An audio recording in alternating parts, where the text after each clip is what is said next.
हरे कृष्ण। सभी भक्तों का स्वागत है आज के इस सत्र में।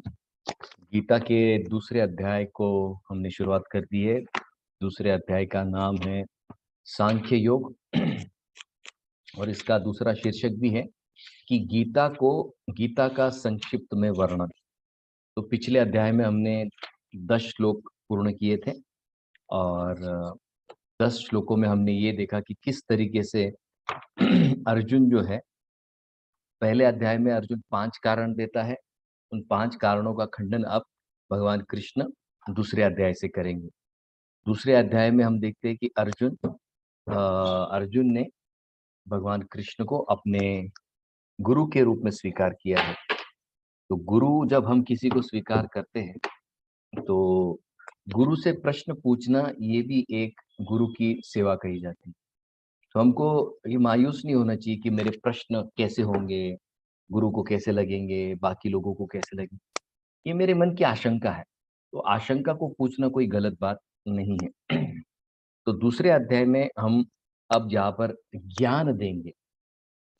तो ज्ञान की भी श्रेणियां हैं, गीता में आएगी। गुह्य ज्ञान, ये लिख लीजिए आप, गुह्य ज्ञान, गुह्यतर ज्ञान और गुह्यतम ज्ञान। गुड, बेटर, बेस्ट होता है ना, उसी तरीके से ज्ञान के भी यहाँ पर लेवल्स दिए गए हैं। तो यहाँ पर भगवान दूसरे अध्याय में जो हमें बताएंगे उसको कहा जाता है गुह्य ज्ञान, यानी कॉन्फिडेंशियल नॉलेज। ये नॉलेज गुह्य क्यों है? क्योंकि ये बहुत लोगों को पता नहीं है, इसके लिए इसको गुह्य कहा गया। 9वें अध्याय में हमको बताया जाए कि गुह्यतर ज्ञान, गुह्यतर माने उससे और अधिक गुह्य, जो बहुत लोगों को पता ही नहीं। और गुह्यतम जो आएगा वो 1866 में आएगा, 18 अध्याय में 66वें श्लोक में। भगवान कहेंगे ये गीता का सार है, ये अगर समझ जाओ तो आपको मेरी प्राप्ति आसानी से हो जाएगी। तो गुह्य, गुह्यतर, गुह्यतम, तरतम्य न्याय जिसको हम कहते हैं ना, गुड, बेटर, बेस्ट। तो ये यहाँ पर अब हम दूसरे अध्याय में देखेंगे गुह्य ज्ञान। तो ज्ञान जब भगवान 30वें श्लोक तक देंगे, उसके बाद भगवान कृष्ण सकाम और निष्काम कर्म का वर्णन करेंगे। और अंत जो भगवान करेंगे वो करेंगे बुद्धि योग से। बुद्धि योग को भी दूसरा नाम दिया गया है निष्काम कर्म योग। निष्काम कर्म योग माने क्रिया करनी है लेकिन फल से निरासक्त होकर करना है। और जब कोई व्यक्ति निष्काम कर्म में निष्णांत हो जाता है तो उसे कैसे पहचाना जाए? उसके कुछ लक्षण होते हैं। तो लक्षणों के द्वारा वो व्यक्ति पहचाना जा सकता है। तो उसके लक्षण हमको लास्ट सेक्शन में 54 टू 72 उसमें दिखाई देंगे। तो एक छोटा सा रिकैप हम पिछली बार जो देखा था उसमें जो 10 श्लोक है, शॉर्ट में हम फिर से देखेंगे ताकि जो भक्त नहीं थे वे ठीक तरीके से समझ जाए। तो पहले श्लोक में अर्जुन जो है कृपया परया आविष्ट, पूरी तरीके से दया से ढक गया है। लेकिन ये जो दया थी ये पहले नहीं थी। करुणा जो थी अपने लोगों के विषय में जब उसने युद्ध शुरू किया तब नहीं थी, अभी आई है। और आगे अपने आप जब ज्ञान मिलेगा तो ये चली जाएगी। तो इसका दूसरे श्लोक में हमने देखा। दूसरे और तीसरे श्लोक में भगवान कृष्ण क्या करते हैं? अर्जुन को डांटते हैं। क्या कहकर डांटते हैं? कुतस्त्वा कश्मलम इदम, ये तुम में जो गंदगी है, गंदगी यहाँ पर किसको कहा गया है? भय को। तो आज हम हमारा चर्चा का विषय यही होगा, भय। कि किस तरीके से हमारे जीवन में जो भय है, जैसे कई बार पिछली बार लोगों में कई भक्तों ने कहा था कि हमें रात में अंधेरे का डर लगता है। तो आज जो भी किसी तरह का भय होगा उससे कैसे हम डील कर सकते हैं, उससे कैसे उभर सकते हैं, इसके विषय में चर्चा करेंगे। और ये भय से निपटने के लिए, भय से पूरी तरह से बाहर आने के लिए सबसे उत्तम जो साधन है वो है ज्ञान। जैसे मान लीजिए किसी अंधेरे रूम में आप चले गए और आपका पैर किसी चीज पर लग जाता है, तो आपको तुरंत क्या लगता है? कोई घातक चीज हो सकती है, तुरंत डर जाते हैं। लेकिन जैसे लाइट लगाते हैं, सारा रोशनी हो जाता है, आपको तुरंत पता चल जाता है ये घातक है कि नहीं है घातक। तो आप रिलैक्स हो जाते हो। वैसे ही भय के बारे में, भय क्यों आता है उसका सबसे प्रमुख कारण है अज्ञान। सही सही ज्ञान न होने के कारण हमेशा भय रहता है। तो इसी विषय में आज हम थोड़ा सा विस्तार से चर्चा करेंगे। और फिर ये जो 20 श्लोक है, 11 से लेकर 30, वो ज्ञान जो हमें भगवान देना चाहते हैं उसे गुह्य ज्ञान कहा गया है, उसमें आज चर्चा करेंगे। तो अर्जुन जो दूसरे और तीसरे श्लोक में भगवान उसे डांटते हैं और कहते हैं कि ये विषम स्थिति में तुम्हारे अंदर ये गंदगी, भय रूपी गंदगी कैसे आई है? क्योंकि ये तुम्हें शोभा नहीं देती, क्योंकि तुम्हारे पिता इतने बड़े योद्धा थे, तुम्हारी माता इतनी बड़ी क्षत्राणी थी। और ये तुम क्लैब्यम, क्लैब्यम माने किसी नपुंसक की तरह जो बर्ताव कर रहे हो, न त्वयि उपपद्यते, ये तुमको सूट नहीं करता है अर्जुन। और ये सब क्यों आ रहा है? क्षुद्रम हृदय दौर्बल्य, तुम्हारा जो मन है बड़ा कमजोर है। तो भय कहाँ से निर्माण होता है? भय कमजोर मन से ही निर्माण होता है। ये आप मुद्दा नोट कर लीजिए, तीसरे श्लोक में है शूद्रम हृदय दौर्बल्य। तो हर हर किसी गलत डिसीजन हो या कोई कोई भी क्रिया हो, उसके पीछे क्या कारण होता है? हृदय की दुर्बलता। हृदय की दुर्बलता कहाँ से आती है? आसक्ति से आती है। तो ये श्रृंखला है। हृदय दुर्बल होगा, आसक्ति होगी, आसक्ति के कारण हृदय दुर्बल होगा, और जहाँ हृदय दुर्बल है वहां पर भय निश्चित रूप से उत्पन्न होगा। तो ये 3 स्टेजेस है, आज उस पर हम चर्चा करेंगे। क्या भगवान उसको कहते हैं कि तुम ये क्या गलत बर्ताव कर रहे हो, तो अर्जुन को गुस्सा आ जाता है। चौथे, पांचवें और छठे श्लोक में अर्जुन कहता है कि मैं मेरे लोगों को नहीं मारूंगा। तुम क्यों नहीं मारते? मुझे मारने के लिए क्यों कह रहे? तुम्हारा नाम है क्या कि तुम तुम्हारे गुरु के हत्यारे हो या तुम्हारे दादाजी के हत्यारे हो? है क्या ऐसा तुम्हारा नाम? तुम्हारा नाम क्या है? मधुसूदन, हरिसूदन, जो शत्रुओं को मारता है। तो ये जो मेरे लोग हैं, ये मेरे हैं, ये मेरे शत्रु नहीं है, तो मैं इनको नहीं मारूंगा। तो चौथे श्लोक में अर्जुन नहीं कहते थे। पांचवें श्लोक में वो कहता है कि फिर कृष्ण पूछे फिर तू करेगा क्या? पांचवें श्लोक में फिर भगवान अर्जुन कहते हैं भीख मांग लूंगा। भैक्षम अपी लोगे, मैं हर जगह जाकर भीख मांगूंगा, लेकिन इन लोगों को नहीं मारूंगा। सीधा नहीं कहते। अब जब ये देखिए, कोई भी जो भावनाओं का उद्रेक होता है, तो वो लहर की तरह आता है। एकदम धीरे धीरे ऊपर चढ़ता है, पीक पे आता है, और फिर धीरे धीरे नीचे हो जाता है। अब ये जो गुस्सा भगवान के लिए अर्जुन के मन में आया था, तो अब ये गुस्सा उतर गया। जैसे उतर जाता है तो अर्जुन अपने होश में आ जाता है, मैंने क्या बोल दिया भगवान कृष्ण को। जब अर्जुन के मन में ये आता है कि मैंने क्या बोल दिया, फिर छठे श्लोक में बोलता है कि माफ करो, लेकिन मुझे सही में कुछ नहीं समझ आ रहा है कि मेरे लिए क्या योग्य है और क्या अयोग्य है। और ये छठा कारण है, अर्जुन पांचवा कारण है जो अर्जुन दूसरे अध्याय में बताता है कि 5 कारण जिसके कारण मैंने, तो पांचवा कारण क्या है? इनडिसीजन, मतलब मैं निर्णय नहीं ले पा रहा हूँ कि क्यों मैंने ये युद्ध करना है और मैंने ये युद्ध क्यों नहीं करना। छठे श्लोक में पांचवा कारण। और सातवें श्लोक में फिर अर्जुन क्या करता है? अर्जुन जो है भगवान को शरणागति लेता है, और शरणागति लेकर क्या कहता है? मैं आपका शिष्य बन गया हूँ, अभी आप मुझे बताइए कि मेरे लिए क्या अच्छा है और मेरे लिए क्या अच्छा नहीं है। तो ये जब बोलता है सातवें श्लोक में, लेकिन आठवें श्लोक में फिर से अर्जुन का मन उस पर हावी हो जाता है, और वही जो उन अपने लोगों के प्रति जो भाव है उसे ढक देता है। और फिर से आठवें श्लोक में अर्जुन मायूस हो जाता है। वो कहता है कि ये दुविधा से निकलने के लिए मेरा मन मुझे बोल रहा है कि मेरे पास कोई दूसरा रास्ता नहीं है, सिर्फ एक ही रास्ता है, युद्ध को बंद कर दो। यही युद्ध रोकने का सबसे उत्तम तरीका मेरा मन मुझे बोल रहा है। और 9वें श्लोक में फिर अर्जुन भगवान को बोलता है, संजय बोलते हैं धृतराष्ट्र को, कि इस तरह से पूरी तरीके से हताश हुआ अर्जुन भगवान कृष्ण के सामने गांडीव रख देता है, और कहता है न योत्सेति गोविंद उक्त्वा तूष्णीम, ये बोलकर कि मैं युद्ध नहीं करूंगा कृष्ण, उसने अपना गांडीव रख दिया रोते रोते। अब यहाँ पर 10वें श्लोक में हमने देखा कि भगवान कृष्ण हंसते हैं। क्यों हंसते? क्योंकि दोस्त है मेरा, लेकिन मुझे गुरु मान रहा है, और शिष्य बना है, लेकिन शिष्य की तरह बात नहीं करता है, कहता है मैं युद्ध नहीं करूंगा। तो ये हमको पता नहीं। तो कई बार लोग पूछते कि अर्जुन को क्यों कृष्ण ने उकसाया, तो ये पिछली बार भी हमने लिया था।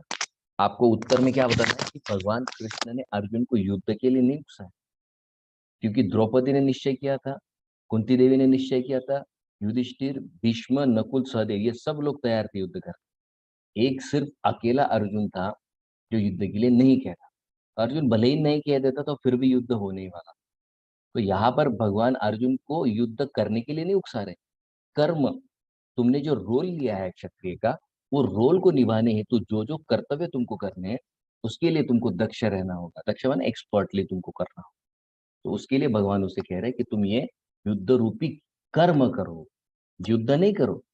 युद्ध रूपी तुम्हारा जो रोल है क्षत्रिय का, और उससे रिलेटेड जो एक्शन है, क्रिया है, कर्म है, वो तुमको करना अनिवार्य है, वरना तुमको पाप लगेगा। ये आगे के श्लोक में होगा, ठीक है। तो आज हम संक्षिप्त में ये समझेंगे, क्योंकि पिछली बार बहुत भक्तों ने पूछा था कि भय के साथ हमको किस तरीके से बर्ताव करना है, या भय जब आता है हृदय में या मन में, तो उस स्थिति को हमको कैसे हैंडल करना है। तो आज इसी पर हम थोड़ी सी चर्चा करेंगे, उसके पश्चात हम श्लोक लेंगे, ठीक है। तो अगर आपको भय पर कोई भी प्रश्न है, तो आप मेरे इस सेशन के बाद आप पूछ सकते हैं। तो भय कई तरह के बताए गए हैं और भय कब होता है? भय बचपन से ही होता है। क्योंकि वो जिस माहौल में रहता है, जिस तरीके से माता-पिता बर्ताव करते हैं, ये सारे चीज़ों का प्रभाव उस व्यक्ति पर होता है और उसका जो पर्सनैलिटी डेवलपमेंट होना चाहिए, वो होता नहीं है, वो अपरिपक्व रह जाता है। क्योंकि ये जो डर है, कहीं न कहीं मन में उसे बढ़ने नहीं देता आगे। वो भले ही फिज़िकली बढ़ जाए, लेकिन मानसिकता से, बुद्धि से, कार्यक्षमता के स्तर पर ये बढ़ता नहीं है फिज़िकल। क्यों? क्योंकि ये भय उसे पूरी तरह से विकसित होने नहीं देता है। लेकिन भय कैसे जाता है? भय ज्ञान से ही जाएगा। लेकिन सिर्फ ज्ञान मिलने पर भय जाता है ऐसी बात नहीं है। क्यों? उसका कारण आज हम यहाँ पर देखेंगे, समझेंगे। तो भय आता है तमोगुण के कारण और ये तमोगुण क्या है? अज्ञान। अज्ञान क्या करता है? हमारी शक्ति को ढक देता है और वो शक्ति का अनुभव जब तक हम नहीं करते, तब तक हम भय से उभर नहीं पाएँगे। जैसे हनुमान जी थे। हनुमान जी को भी बताना पड़ा कि अरे आप इतने बड़े योद्धा हो, आप में इतना बल है, कि जब जामवन उनको बताते हैं तब उनको याद आता है कि अरे हाँ, मैं तो इतना शक्तिशाली हूँ, मुझे किस चीज़ का डर? तब फिर वो कहते हैं मैं लंका जाऊँगा और रावण का पता करके वापस आऊँ। तो उसी तरह के जीवन में हमें क्या है ना, गुरु की आवश्यकता पड़ती है क्योंकि जैसे कहा जाता है ना हिंदी में, डर के आगे जीत है। जैसे ही डर छूटा कि आगे आपकी जीत निश्चित है। तो सबसे पहला मुद्दा ये हमको समझना है कि हमें हमारे डर का सामना करना हो। ये पहले स्वीकार कर लीजिए कि हाँ, मैं डरता हूँ। इसमें शर्माने वाली क्या बात है? डर सबको लगता है। आपको क्या लगता है प्राइम मिनिस्टर ऑफ इंडिया हो या प्रेसिडेंट ऑफ अमेरिका उसको डर नहीं लगता? सबको डर लगता है। हमारे गुरु महाराज जब प्रेसिडेंट को मिलने गए थे, बराक ओबामा जब थे, तो बराक ओबामा ने उनको कहा कि आप कृपया करके मेरे लिए प्रार्थना कीजिए क्योंकि यहाँ पर मेरे इतने शत्रु हैं, तो कभी भी मुझे वो मार सकते हैं, तो कृपया आप मुझे मेरे लिए प्रार्थना करें। अब आप कहेंगे अमेरिका जैसे देश का राष्ट्रपति भी डरता है, निश्चित रूप से डरता है, सबको डर लगता है। तो डर अगर किसी चीज़ से लगता है उसको स्वीकार कीजिए, सबसे पहले जब तक आप स्वीकार नहीं करोगे उसका सामना नहीं कर दूसरा दूसरा आपको ये करना है कि मुझे किस चीज़ से डर लगता है। अभी कुछ लोगों को अंधेरे से डर लगता है, किन्हीं लोग को पानी से डर लगता है, किसी लोग को ऊँचाई से डर लगता है। अलग-अलग चीज़ों का डर है। पहले स्वीकार करो, दूसरा ये ढूँढो कि मुझे किस चीज़ का डर लगता है। तीसरा हमको क्या करना है, उसके साथ डील करना। स्वीकार तो कर लिया, पता भी चल गया किस चीज़ का, अभी हमको क्या करना है, उससे डील करना है। और फिर हमको क्या करना है, स्ट्रैटेजी बनाना है, किस तरीके से मैं इस भय से उभरूँगा या उभरूँ, ठीक है? तो फिर आप कहेंगे कि भय का भी कोई बेनिफिट है क्या इस सृष्टि में? निश्चित रूप से है। जैसे मान लीजिए छोटे बच्चे जो होते हैं ना बिल्कुल डरते नहीं, आपने देखा होगा। अगर कोई मंदिर में आते छोटे बच्चे तो वो आरती आती है ना आरती, तो जब आरती आती है तो वो बच्चे अपना हाथ डाल देते वो आग में, तो दिए की लौ तो उसमें हाथ डाल तो उसकी माँ तुरंत क्या करती है हाथ पकड़ कर पीछे खींचती। क्यों? क्योंकि माँ जानती है कि हाथ जल जाएगा इसका, लेकिन बच्चा नहीं समझता है। अज्ञान देखिए दोनों तरफ से काम करता है। अज्ञान के कारण वो हाथ भी डाल देगा और इतना डर जाएगा कि उसी अज्ञान के कारण वो फिर हाथ डालने की कभी जरूरत भी नहीं करे। तो भय की ज़रूरत क्या है? अगर वो बच्चे को भय न लगे कि ये आग है और आग से मेरा हाथ जल सकता है, तो फिर उसके शरीर की क्षति हो जाएगी, नुकसान हो जाएगा। तो डर किसके लिए दिया है निसर्ग ने? हमें बचाकर रखने के लिए। शरीर जब तक है तब तक हम साधना कर पाएँगे, सेवा कर पाएँगे। अगर डर ही नहीं है, डर ही खत्म हो जाए, एक तो फिर वो पागल व्यक्ति है, नहीं तो भगवान का शुद्ध भक्त है, ये 2 ही चीज़ है। उसके बगैर बिना डरे कोई नहीं रह सकता यहाँ, ठीक है? तो ये जो डर है ज़रूरी है क्योंकि हमें जीवित रहना है। अगर डर नहीं लगेगा, शेर आ जाएगा, उसके सामने बैठ जाएगा तो वो तो आपको खा लेगा।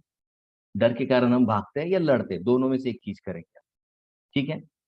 तो ये इनिग्राम करके एक डेटा है जिसमें 10 तरह के पर्सनैलिटी के टाइप्स बताए गए हैं, कि आप कौन से पर्सनैलिटी टाइप में हो और आपको किन चीज़ों से डर लग सकता है।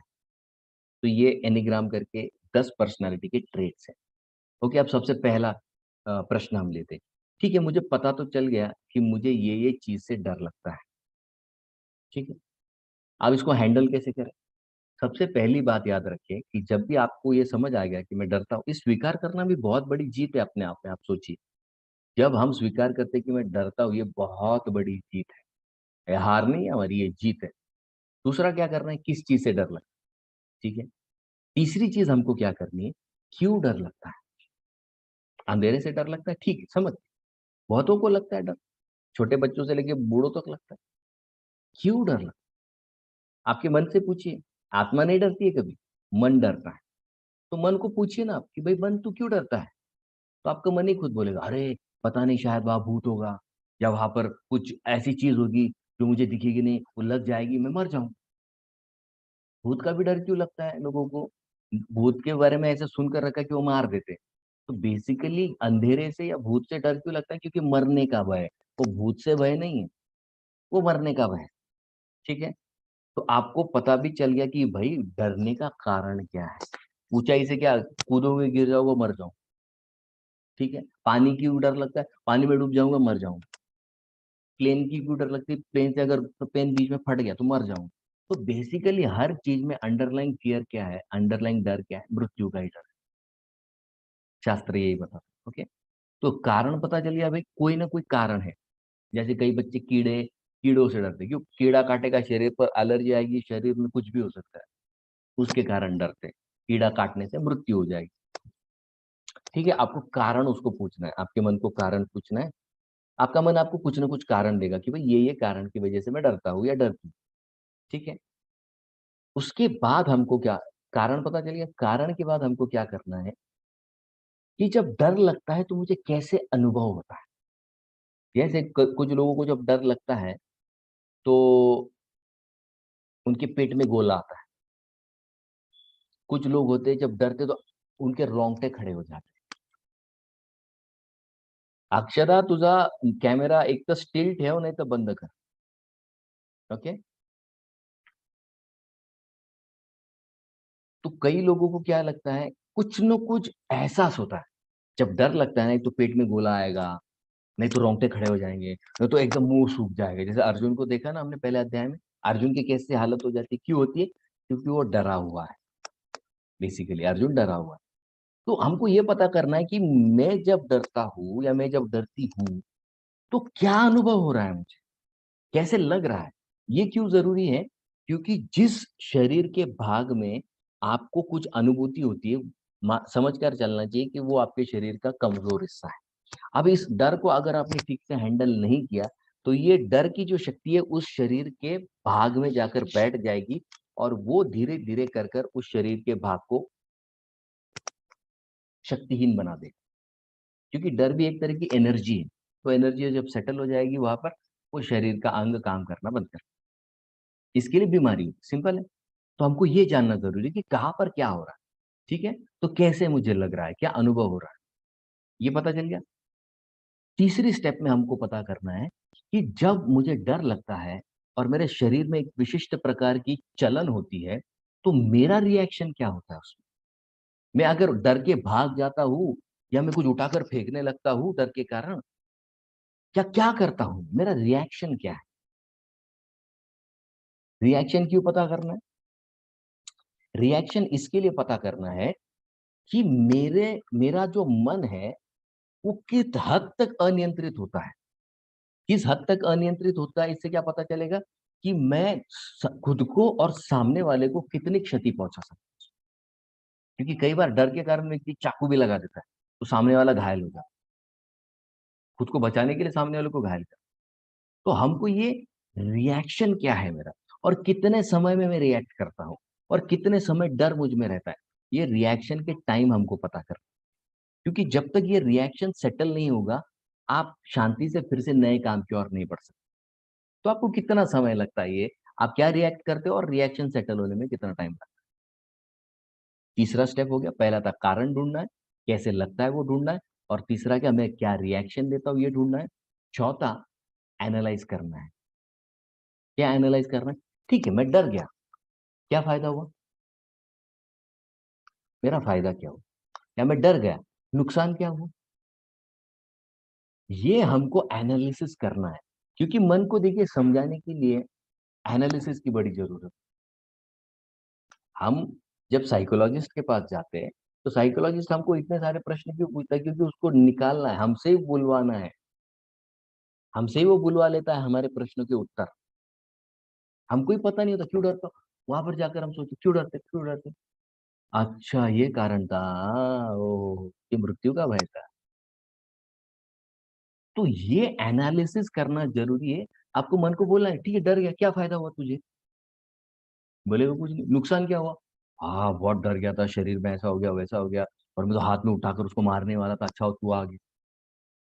तो उसको क्या करना है हमको, डरने से क्या फायदा है और क्या नुकसान है ये समझाना है। तो मन हमारा एक बच्चे की तरह है। हमने उसको इतना गलत तरीके से ट्रेन करके रखा है कि वो हमारे सामने जो प्रस्तुत हो रहा है वो हमने उसको ट्रेन किया, उसकी गलती नहीं। तो अब हम जब एनालिसिस करते हैं तो समझते हैं कि हमारा नुकसान क्या है और फायदा क्या है। और पांचवें स्टेप में हमको फिर जब ये तीन चार चीजें समझ आती, कारण मुझे कैसे लगता है, मैं क्या रिएक्शन देता हूँ, और एनालिसिस करना है प्रॉफिट लॉस क्या है इसमें। ये करने के बाद फिर हम किस चीज पर आते हैं। अच्छा, अगली बार जब मुझे डर आएगा या किसी चीज से डर लगे, क्योंकि वो लगने वाला है, जब तक वो पूरा माइंड आपका सेटल नहीं हो जाता, क्लियर नहीं हो जाता, उसको ज्ञान नहीं हो जाता उस चीज का, इसमें कुछ नहीं है। जैसे पिछली बार कई भक्तों ने पूछा था भूतों के बारे में। अब भूत कैसे काम करते हैं ये अगर आपको पता चल जाए, काहे को डरेंगे आप? कैसे डर लगेगा आपको? आपको उनको फंक्शनिंग का तरीका नहीं पता आपको। उनके फंक्शनिंग का तरीका अगर आपको पता चल जाए, आप डरेंगे क्यों उनसे? पैर में कांटा चुभ जाता है, थोड़ी ना आप डरते। कांटा सुई से निकाल कर फेंक देते हैं, क्योंकि आपको तरीका पता है हैंडल करने का। यहाँ पर आपको तरीका पता नहीं, इसके लिए आप डरते हैं, सिंपल है। ठीक है। तो आपको स्ट्रैटेजी बनानी होगी। क्या स्ट्रैटेजी बनानी होगी कि जब अगली बार मेरे सामने डर की कोई बात आएगी तो मैं कैसे रिएक्ट करूंगा। जैसे उदाहरण से समझते हैं, जब दो भक्तों में या दो लोगों में झगड़ा हो जाता है तो हम चिंतन किस चीज का करते हैं? अगली बार जब वो आएगा ना, ऐसे जवाब दूंगा, कैसे जवाब दूंगी, उसको बस आने दो एक बार। फिर हम ये डर के बारे में नहीं क्यों क्यों नहीं करते? आने तो डर, अगली बार इस तरीके से डील करूंगा या इस तरीके से डील करूंगा, ऐसा क्यों नहीं सोचते हैं? हम्म? तो हमको कुछ नहीं करना है, हमको हमारे मन को ट्रेन करते हुए जाना है। अगली बार जब डर आए तो मैं कैसे बिहेव करूंगा, कैसे रिएक्ट करूंगा, इसकी आपको एक प्लानिंग करनी है। और वो प्लानिंग के लिए हो सकता है आपको किसी की मदद लेनी पड़े, या कोई आपको सहारा लेने की जरूरत पड़े, लीजिए, उसमें क्या डरने का, उसमें क्या चिंता करने की बात है। क्योंकि उस चीज से निकलना जरूरी है।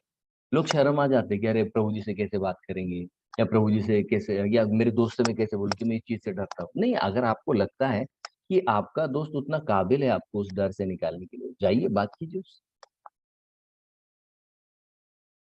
तो पांच चीजें आपको समझनी, कारण कैसे लगता है, मैं किस तरीके से उसको रिएक्ट करता हूँ, एनालाइज करना है प्रॉफिट लॉस क्या है, और पांचवा, अगली बार जब डर आएगा तो उस सिचुएशन को मैं कैसे हैंडल करूंगा, किसकी मदद लूंगा, या खुद लड़ूंगा, या मन को तैयार करके जाऊंगा।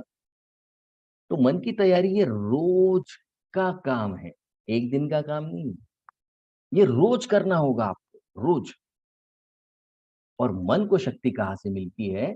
मन को शक्ति दो चीजों, एक ही चीज से मिलती है। ये हमने पहले अध्याय में लिया था, साउंड।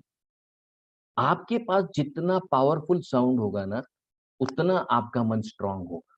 इसके लिए हम भक्तों को क्यों कहते हैं जप कीजिए और कृष्ण कथा सुनिए, क्योंकि वो कथा सुनते जब है ना, तो हमको ये पता है कि कृष्ण ने उस भक्त को इस तरीके से बचा लिया, उस भक्त को इस तरीके से बचा लिया, कृष्ण ने ऐसा किया। तो जब कृष्ण के विषय में चिंतन करते हो, कृष्ण को एक शब्द से कहा जाता है ईशोपनिषद में, शुद्धम अपापवित्रम। कृष्ण इतने शुद्ध है, इतने शुद्ध है कि कोई अपवित्र जीव उनके पास आ ही नहीं सकता। तो जैसे ही मान लीजिए मुझे रात में डर लगता है, भूतों से डर लगता है, मैं अगर कृष्ण को या राम को, तुरंत भाग जाएंगे वो, क्योंकि वो शब्द इतना शुद्ध है। तो ये अशुद्ध है तो शुद्ध शब्द से डर जाते हैं, भाग जाते हैं। हमारे भक्ति विनोद ठाकुर जो हमारे इतने बड़े आचार्य हैं, उनके बचपन में भी वो डरते थे। उनके जीवनी में लिखते वो बचपन में इतना डरते थे, तो उनको उनके दादाजी ने बोला जब भी तुझे डर लगे ना, जोर जोर से राम राम, ये कृष्ण कृष्ण चिल्लाना। तो एक दिन ऐसे रात में चले गए तो उनको वो डर लगता था, तो डर गए। उनको तुरंत याद आया कि दादाजी ने क्या कहा, राम राम कृष्ण कृष्ण, जोर जोर से चिल्लाओ। चिल्लाने लगे। अचानक उनको कॉन्फिडेंस आ गया। उस दिन के बाद फिर उनका डर धीरे धीरे धीरे करके चला गया। तो सॉल्यूशन में क्या आएगा? रोज नाम जप करना और कृष्ण के विषय में सुनना, या कृष्ण ने जो कहा है उसको सुनना। ठीक है। तो ये 6 स्टेप आपको याद करने हैं। पहले क्या है? कारण ढूंढना, कैसे लगता है इस चीज को ढूंढना, मैं किस तरीके से रिएक्ट करता हूँ ये ढूंढना, एनालाइज करना कि इसमें प्रॉफिट या लॉस क्या है, पांचवा अगली बार आएगा डर तो कैसे डील करूंगा, और छठा सॉल्यूशन क्या है? रोज नाम जप करना और कृष्ण के विषय में सुनना। ठीक है।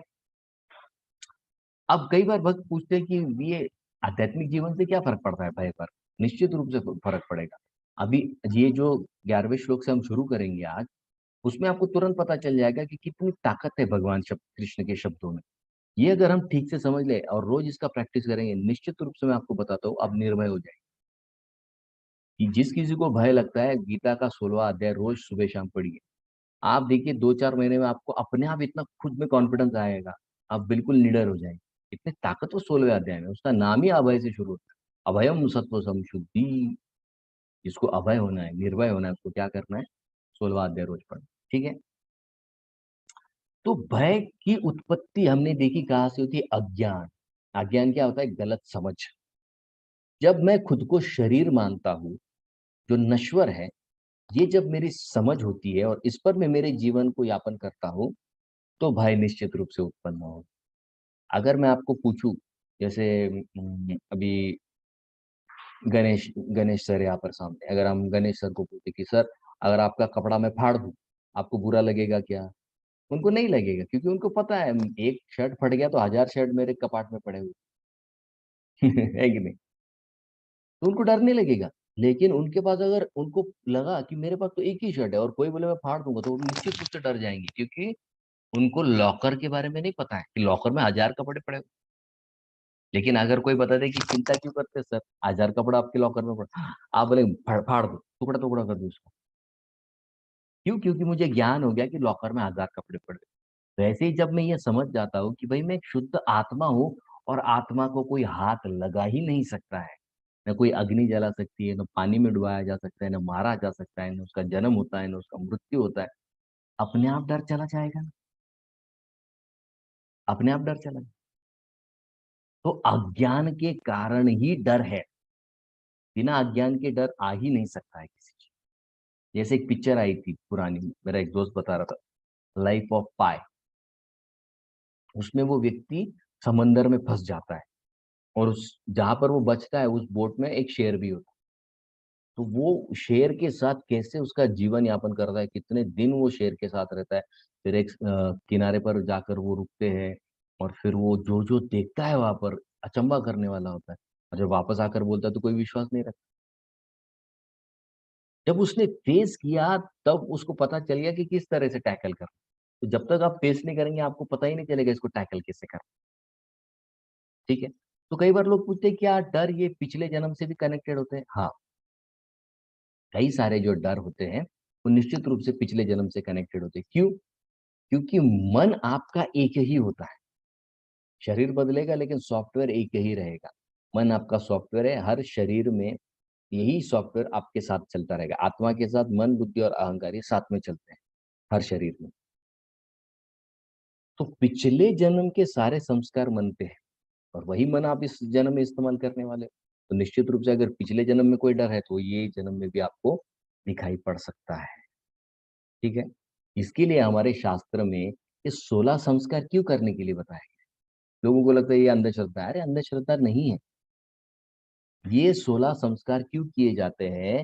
ताकि हमें, हमारे ऊपर जो कवरिंग से डर के, ये भय के जो कवरिंग है, ये निकलते चले जाए, एक करके एक करके एक। ठीक है। तो ये 16 संस्कार हम क्यों करते हैं? क्योंकि इससे मन शुद्ध हो जाता है, और शुद्ध मन में कभी भी क्या होता है, कभी भी क्या होता है उसमें, डर आ नहीं सकता है। इसके लिए हमको ये पता होना चाहिए। ठीक है। तो ये जो 16 संस्कार है, इससे क्या होता है, ये अपने मन, मन पर ही नहीं शरीर पर भी बहुत प्रभाव कर सकता है। इतना ही नहीं, अगर डर रह गया तो वो जेनेटिकली भी आपके शरीर को नुकसान पहुंचा सकता है। जैसे अ, हमारे एक डॉक्टर भक्त हैं, तो वो बता रहे थे कि उनके पास एक स्टूडेंट आया, उसको पेट की बड़ी बीमारी हो गई। तो बहुत दवाई दी, बिल्कुल ठीक नहीं हुआ। 6 महीना हो गया, उसकी बीमारी नहीं ठीक हो रही। उसकी बीमारी ठीक नहीं हो रही है, तो डॉक्टर भी परेशान है, इतना अच्छा अच्छा दवाई दी, इसका बीमारी क्यों नहीं ठीक है? इधर ये टेस्ट कराओ, वो टेस्ट कराओ, सब कराओ, नहीं हो रहा।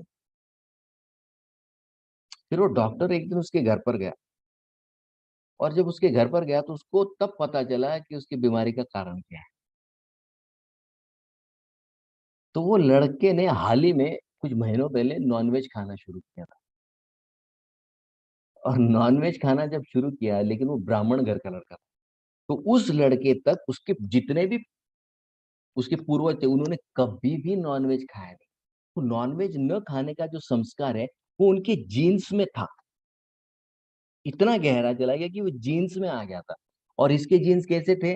नॉनवेज न खाने वाले जीन्स थे। लेकिन इसने जब नॉनवेज डाला शरीर में, तो वो जेनेटिक इतना ट्रांसफॉर्मेशन हो गया कि उसके शरीर पे सारे लाल लाल लाल लाल फोड़ आ गए। तो संस्कार जीन्स में भी जाते हैं। उसी तरीके से भय भी आपके जीन्स में जाता है। ये बात समझिए आप बहुत ठीक से। इसलिए घर में अगर छोटे बच्चे हैं, तो माता पिता कई बार क्या करते हैं, बच्चों को शांत करने के लिए, अरे बाबा आएगा, डर, वो तुमको डांटेगा। अरे ये कोई तरीका होता है क्या बच्चों को डराने का?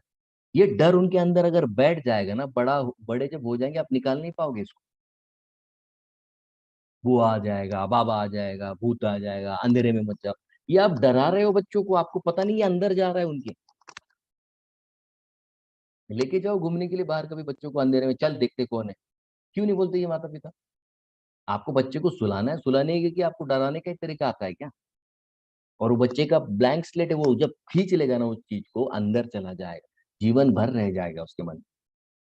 गलती मत कीजिए। आपको अगर पेरेंटिंग नहीं आता है, तो माता पिता बनने का आपका कोई अधिकार नहीं। पहले पेरेंटिंग सीखिए। आप क्या करते, बच्चों को जन्म दे देते और बाद में पेरेंटिंग सीखते। ये कैसे होगा? गाड़ी खरीद ली और फिर लर्निंग लाइसेंस के लिए अप्लाई कर रहे हैं, गाड़ी चलाते चलाते गाड़ी खटारा हो जाएगी तुम्हारी। ये बच्चे बहुत नाजुक होते हैं, ये हर चीज को बड़ी आसानी से एब्जॉर्ब कर लेते हैं, और जीवन भर फिर उनको ही दंड भुगतना पड़ता है। तो मैं क्या कह रहा था कि संस्कार जीन्स में भी जाते हैं। उसी तरीके से जीन्स में भी डर घुस सकता है, अगर आप ठीक तरीके से उसे हैंडल करना न सिखाओ तो। जैसे ये वर्ल्ड वॉर 2 की एक बात है। हम जानते हैं कि जर्मनी ने जूस लोगों को बंदी बनाकर 10 करोड़ जू लोगों को मारा था। हिटलर ने 10 करोड़ क्या होता है, आंकड़ा सुन के आदमी बेहोश हो गया। 10 करोड़ लोगों को मार दिया। तो उस समय जो कंसंट्रेशन कैंप में से कुछ जू लोग थे जो भाग गए, भागने में सफल हो गए। और फिर वो भागकर अमेरिका के तट पर पहुंच गए, और वहां पर फिर अमेरिका के गवर्नमेंट ने उनको स्वीकार कर लिया और वहां के नागरिक बने। ठीक है। अब देखिए, ये लोग इतने डर गए थे, इतने डर गए थे। अब वो अमेरिका में आराम से रह रहे, लेकिन मन को भी पता है कि वो अभी वो स्थिति नहीं है, अभी आराम वाली स्थिति है। लेकिन शरीर अभी उसी तरीके से बिहेव करता था उनका, जैसे वहां पर कॉन्सेंट्रेशन। क्यों? क्योंकि वो डर इतना अंदर चला गया, इतना अंदर चला गया कि अमेरिका में सुरक्षित है, फिर भी डर लगता है। और फिर वहां के अमेरिकी लोगों ने उन पर रिसर्च किया। क्या रिसर्च किया? कि इनके जो भी बच्चे हुए, 2 पीढ़ी 3 पीढ़ी, उन पर रिसर्च किया, क्या ये डर के फैक्टर्स इनके बच्चों में भी है? तो उन्होंने रिसर्च में ये देखा कि ये डर जैसे कि वैसे इनके बच्चों में, उनके बच्चों में, उनके बच्चों में आ ही जा रहा है। क्यों? क्योंकि बॉडी एक रिस्पॉन्स जो देती है ना, अगर उस रिस्पॉन्स में बॉडी स्टक हो जाए या अटक जाए, तो आप भले कितना भी सेफ फील करो, बॉडी आपका वही रिस्पॉन्स देते रहेगी। तो इसके लिए हमारे शास्त्रों में जो 16 संस्कार है ना, गर्भधान से लेकर अंत्येष्टि संस्कार, 16 संस्कार होते हैं बच्चों पर या किसी भी व्यक्ति पर। क्यों? वो शुद्धिकरण की प्रक्रिया है। भय जैसी गंदी चीज से मेरे बच्चों को मुझे छोड़वाना है, तो इसके लिए ये संस्कार जरूर। तो ये हर व्यक्ति में जो सुरक्षित रहने की, सिक्योर फील करने की जो भावना है, वो कहाँ से आती है, किसकी है? मन की है, शरीर की है, किसकी है? तो वो आज के सत्र में ये जो श्लोक, हम एक दो श्लोक नहीं, अभी पता नहीं कितना समय है हमारे पास, बट क्योंकि मैं ये जो फैक्टर है आपको डर, इससे आप क्लियर हो जाइए कि डर हमेशा के लिए नहीं रहता है, हम पकड़ कर रखते हैं उसे, हम पकड़ कर रखते हैं, वो चला जाता है। लेकिन शरीर इतना ऑटो पायलट मोड में चला जाता है कि हर स्थिति को उसी तरीके से रिएक्ट करते रहता है। तो आत्मा है वो व्यक्ति जिसको आश्रय लेने की बड़ी नेचुरल इच्छा है। जैसे छोटा बच्चा है ना, माँ की गोद में नेचुरली वो सेफ फील करता है, वैसे ही हमको भी सेफ तभी लगेगा जब हम भगवान कृष्ण से संपर्क करें। इसलिए ये जो बड़े बड़े शुद्ध भक्त होते हैं, जैसे प्रभुपाद जी, 70 साल के व्यक्ति है, 70 साल के व्यक्ति को अमेरिका जाने की क्या जरूरत? वृंदावन में बैठ के भजन कर सकते, नहीं कर। दो हार्ट अटैक आए, जहाज से गए, वहां पर इतने सारी चीजों को सहा, क्यों? क्योंकि पूरी तरह से निर्भय, कुछ भी हो जाए, मरना है, शरीर मरेगा, आत्मा थोड़ी मरेगा। भगवान का काम है, करके ही जाएंगे। एक बार प्रभुपाद जी कलकत्ता में थे, 1972 की बात है। हाल ही में प्रभुपाद जी अमेरिका से अपने कई सारे भक्तों को लेकर, तो कलकत्ता में बहुत बड़ा पंडाल प्रोग्राम, और उस पंडाल प्रोग्राम में कई नक्सलाइट घुस गए बंदूक लेकर, सबको भगा दिया, भाग, सब लोग भागे, 25-30 हजार लोग, सबको भगा दिया। प्रभुपाद और उनके कुछ शिष्य थे स्टेज पर, और वो बंदूक लेकर यहाँ वहां पर बंदूक की गोलियां चला रहे, मारा नहीं किसी को, लेकिन डरा रहे सब लोग भागने लगे यहाँ। प्रभुपाद जी अकेले स्टेज पर बैठे, और प्रभुपाद जी ने क्या किया? ईश्वर परम कृष्ण सच्चिदानंद विग्रह, ब्रह्म संहिता के श्लोक गाना चालू करे, जोर जोर से चालू करे, बिना डरे। तो वो नक्सलाइट समझ ही नहीं पाई, ये व्यक्ति डर क्यों नहीं रहा उससे, सब लोग डर के भाग गए, अकेला बैठ के क्या मंत्र गा रहा है? तो वो नक्सलाइट इतने चौक है, तो वो प्रभुपाद जी के पास जाते, बोलते आपको डर नहीं लगता? बोले काय को डरने का, क्या प्रॉब्लम है तुम्हारा? तो वो लोग डायलॉग कर रहे हैं प्रभुपाद जी, प्रभुपाद जी बोले आपको जो करना है आप कीजिए, हम यहाँ प्रचार करने के लिए आए, हमको भगवान कृष्ण के का ज्ञान यहाँ पर दे रहे हैं। तो नक्सलाइट को लगा, अरे हाँ यार, ये तो हमारे कोई शत्रु थोड़ी है ना, तो वो लोग चले गए वहां से। क्यों? क्योंकि प्रभुपाद निर्भय थे। भय की जरूरत किसको पड़ती है? जिसको अपने शरीर से आसक्ति है, उसी को शरीर रक्षा के लिए भय की जरूरत पड़ती है। लेकिन यही भय अगर आप पर हावी हो जाए, तो फिर आपका जीवन बड़ा खराब हो सकता है। इसके लिए हमको क्या करना है? हमको भय से निश्चित रूप से ऊपर जाना है, और तभी जाएंगे जब हम ये दूसरे अध्याय के 11वें श्लोक से लेकर 30वें श्लोक को ठीक तरीके से समझेंगे। तभी हम ये कर पाएंगे, वरना नहीं कर पाएंगे, हम कभी नहीं कर पाएंगे, जीवन भर नहीं कर पाएंगे, 1000 करोड़ जन्म ले लो तो भी नहीं कर पाएंगे। क्योंकि यही गुह्य ज्ञान है जो कृष्ण दूसरे अध्याय से शुरुआत करते हैं। ये फाउंडेशन है पूरे गीता का, ये समझे तो आगे गीता समझेगी, वरना नहीं समझेगा आपको। प्रहलाद महाराज जानते थे, क्योंकि इतने 1000 वर्ष माँ के गर्भ में रह के उन्होंने सुना नारद मुनि से, इतने निर्भय हो गए। उनके पिता ने उनको गरम तेल की कढ़ाई में डाल दिया, बिल्कुल नहीं डरे। आग में डाल दिया, बिल्कुल नहीं डरे। पहाड़ से फेंक दिया, बिल्कुल नहीं डरे। हाथी के पैर के नीचे डाल दिया, नहीं डरे। सांपों में डाल दिया, जहरीले सांप, नहीं डरे। क्यों डरेंगे वो? उनको पता है, ये शरीर नहीं हूं मैं एक आत्मा हूं। डर उसी को लगता है जिसकी समझ ये है कि मैं शरीर हूँ, ये शरीर खत्म हो जाएगा तो मैं खत्म हो जाऊंगा, ये जिसको डर है वही डरता है। तो ये हमारे जो बड़ी गहराई में छुपे हुए डर है, इनको हमको क्या करना है? इनको समझना है, और समझकर हमारी बुद्धि से इनको डील करना है। ठीक है? तो कई बार कई सारे चीजें बताई जाती है डर से उभरने के लिए। जैसे आपकी फिजिकल हीलिंग होती है, माने आप जब प्राणायाम करते हैं तो चक्र शुद्ध हो जाते हैं, चक्र शुद्ध होंगे तो जो एनर्जी, नेगेटिव एनर्जी चक्र में बैठी है, वो निकल जाती है।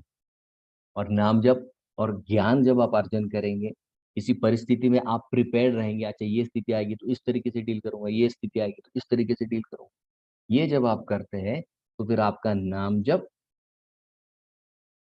आपको भय से उभरने में मदद करता है। ठीक है?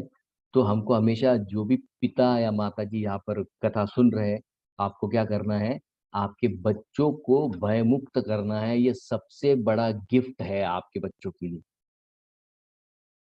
क्योंकि बच्चे कहाँ से सीखते हैं? अगर माँ ही रात में बाहर जाने से डर रही है, तो माँ भाई देखो उधर मत जाओ, उधर मत जाओ, तो बच्ची क्या सोचेगी? हाँ, माँ बोल रही ना, नहीं डरना चाहिए, डरना चाहिए। वो डरने, उसको डर पता नहीं है, लेकिन उसको माँ डराना सीख देती, सिखा देती। क्योंकि बच्चे अपने माता पिता से एक निष्ठ होते हैं। जो माता पिता से देखा सीखा वही करेंगे वो। आप जैसे रिस्पॉन्ड करोगे उसी तरीके से वो लोग रिस्पॉन्ड करेंगे। दूसरा मुद्दा, पहले तो ट्रेनिंग की जरूरत। दूसरा मुद्दा, सात्विक जीवन अत्यंत अत्यंत जरूरी है। मैं ये कई बार बोलता हूँ, लोग इसको सीरियसली नहीं लेते। जब तक आपका लाइफस्टाइल शुद्ध नहीं है, डर जाएगा नहीं, क्योंकि डर तमोगुनी है। डर से निकलने के लिए आपको स्पष्टता चाहिए। स्पष्टता आपको सत्वगुण ही दे सकता है, अन्य कोई चीज नहीं दे सकती आपको। ये आएगा 13वें चैप्टर में आएगा। प्रकाशम च अनामयम, प्रकाशम माने अंधेरे जगह को प्रकाशमान कर दो तो सारी चीज ठीक ठीक दिखेगी। वैसे ही जब ये सत्वगुण का प्रकाश आएगा ना, तो डर अपने आप भाग जाएगा।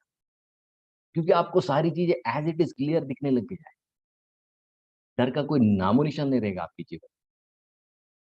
तो सत्वगुण कहाँ से आता है? सबसे पहले आहार शुद्धो, सत्व शुद्धि। आहार को शुद्ध रखिए। दूसरा, ध्वनि को शुद्ध रखिए। टीवी ज्यादा मत देखिए, क्योंकि वो दूषित ध्वनि है।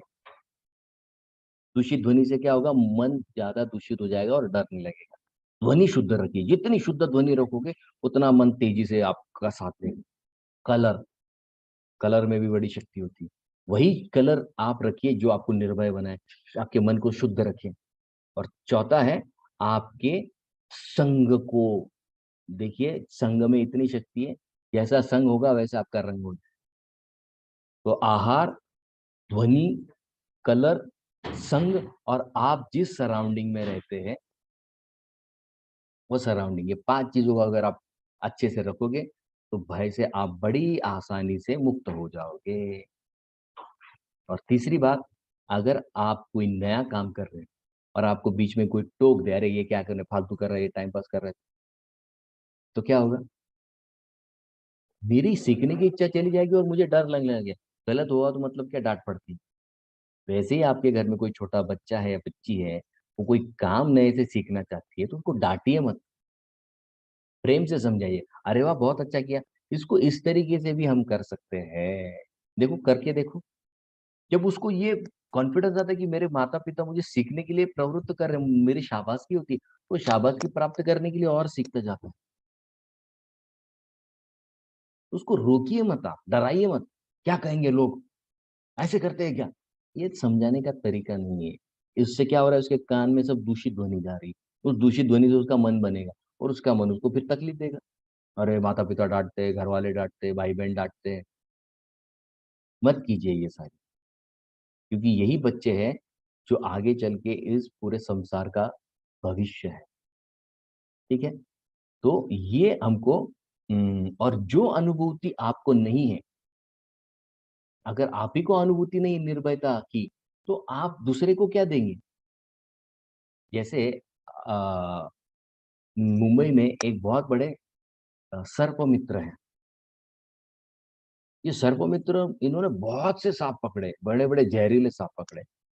तो एक दिन इनको कहीं बुलाया गया कि आप सांप पकड़ने के लिए आइए। तो वो कोबरा सांप था। अब ये कोबरा सांप है, तो ये उसके बेटे को लेके गया कि चल मैं तेरे को दिखाता हूँ सांप कैसे पकड़। और जब उसने सांप पकड़ा, उसने दिखाया बच्चे को, और सब लोग आगे से देख रहे हैं उसको। और अचानक क्या हुआ, अब देखिए, थोड़ी सी लापरवाही इस व्यक्ति।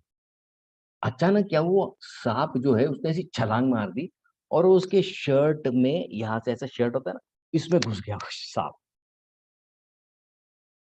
आप समझ रहे हैं मेरी बात? सांप यहाँ घुस गया। अब आप क्या करोगे? और वो लड़का देख रहा है। क्या देख रहा है? पिताजी के शर्ट में सांप घुस गया है। अब ये सर्प मित्र को अगर भय लगता, तो क्या होगा? तो वो लड़का उसके पिता की तरफ देख रहा है, आँख फाड़ फाड़ के बच्चा देख रहा है, क्या होगा क्या होगा क्या होगा। और उसके पिताजी एकदम लकड़े की तरह खड़ा हो गए, ऐसा थे तो ऐसे ही खड़ा हो गए, ऐसे खड़े हो गए। तो वो सांप यहाँ से घुसा और शर्ट के यहाँ से वो निकला, सरकते सरकते। अब वो सांप यहाँ पर, उसका बच्चा देख रहा है, और उसके पिता को वो क्या देख रहा है, लकड़े की तरह खड़े हैं ऐसे।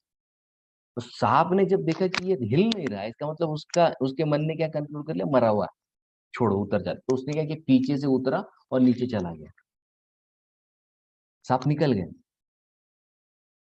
तो उसके बेटे ने फर्स्ट हैंड एक्सपीरियंस किया निर्भयता को। आपके बच्चों ने कब एक्सपीरियंस किया आपकी निर्भयता को? किया है कभी? क्योंकि आपने आपके भय को ही नहीं जाना है, आप खुद ही भय मुक्त नहीं है, तो दूसरे को क्या भय मुक्त बनाएंगे? तो वो कब सीखेंगे, जब आप साक्षात्कारी है तब। आपको निर्भयता का साक्षात्कार है क्या, आपकी अनुभूति है क्या? अगर अनुभूति ही वो चीज जो उसको ताकत देने वाली है आगे चल के। ये लड़के ने देखा ना, अनुभव किया ना कि मेरे पिता निर्भय है, वो समझ गया कि जीवन में निर्भय रहना है, किसी भी स्थिति में निर्भय रहना है, रहो, क्या फर्क पड़ता है। सांप जैसी भयंकर वस्तु से अगर वो डील करने में सक्षम है, तो किसी भी चीज से डील कर लेगा। तो अनुभव बोलता है बच्चों के सामने। और सबसे बड़ा जो भय है मृत्यु का, वो कब जाएगा, जब मुझे ये साक्षात्कार होगा कि मैं शरीर नहीं हूं, एक शुद्ध आत्मा हूं, और कुछ समय के लिए मेरे कर्मों के कारण मैं यहाँ पर अटका हुआ हूं। ठीक है। तो ये था भय के विषय में चर्चा। अगर किसी को कोई प्रश्न है तो आप पूछ सकते हैं, क्योंकि 20 श्लोक कंप्लीट करने हैं और हमारे पास अभी 15 ही मिनट है, तो हम इतना नहीं कवर कर पाएंगे। किसी को कोई प्रश्न है तो मैं भी आपके माइक को खोलता हूँ, तो कोई प्रश्न है तो आप मुझे पूछिए।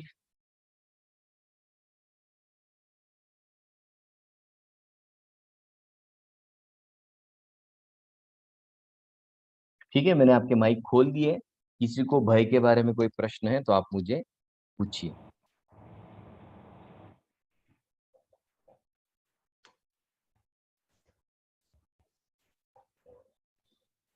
हरे कृष्ण प्रभूजी.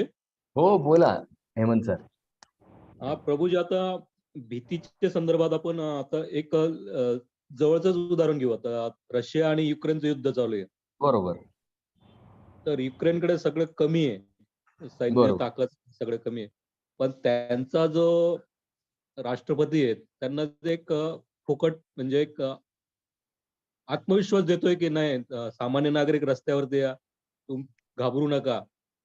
बरोबर. पण म्हणजे आता आपल्याला सगळं समोर दिसतंय की आपल्याकडे तुटपुंजी सगळे साधन सामुग्री आहे. तर मग अशा परिस्थितीमध्ये समोरचा व्यक्ती जेव्हा आपल्याला सांगतोय की आपण जिंकू किंवा आपण हे करू, तर त्याच्यावरती आपण विश्वास ठेवणं कितपत योग्य आहे? किंवा त्या म्हणजे आपल्या मनातली तो भीती काढतोय एक प्रकारची. पण बरोबर. कठोर सत्य काय आहे, की माझ्याकडे साधन सामुग्री कमी आहे. हे एक एकदम सत्य आहे. बरोबर. एकदम बरोबर. मला सत्य पण दिसतंय हो, हो. आणि माझी तो भीती पण काढतोय. तर मग बरोबर. याच्यामध्ये योग्य काय, ना योग्य काय?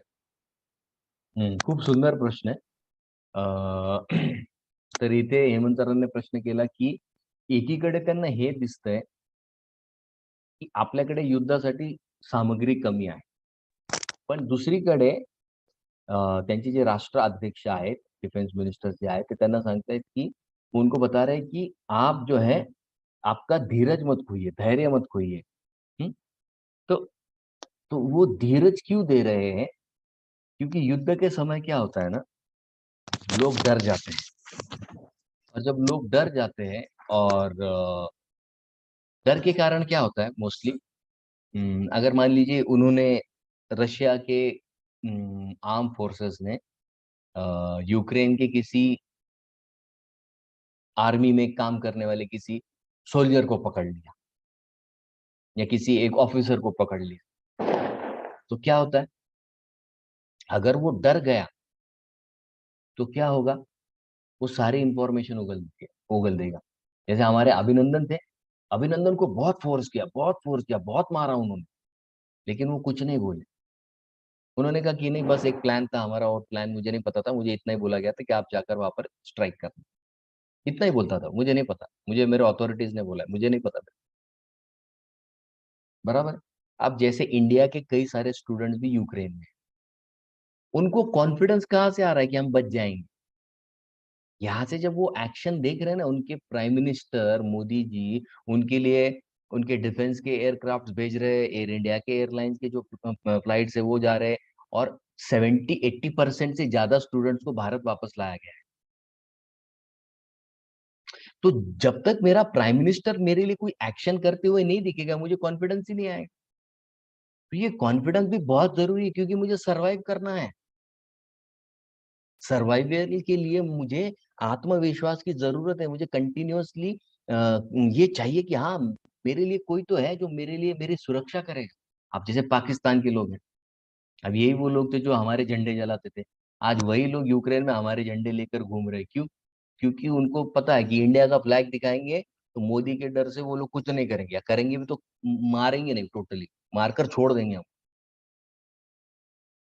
तो निश्चित रूप से दोनों चीजें जरूरी है। एक तरीके मुझे रियलिटी को भी पता करना है, जैसे इनका उदाहरण लेते हैं, अभिनंदन का।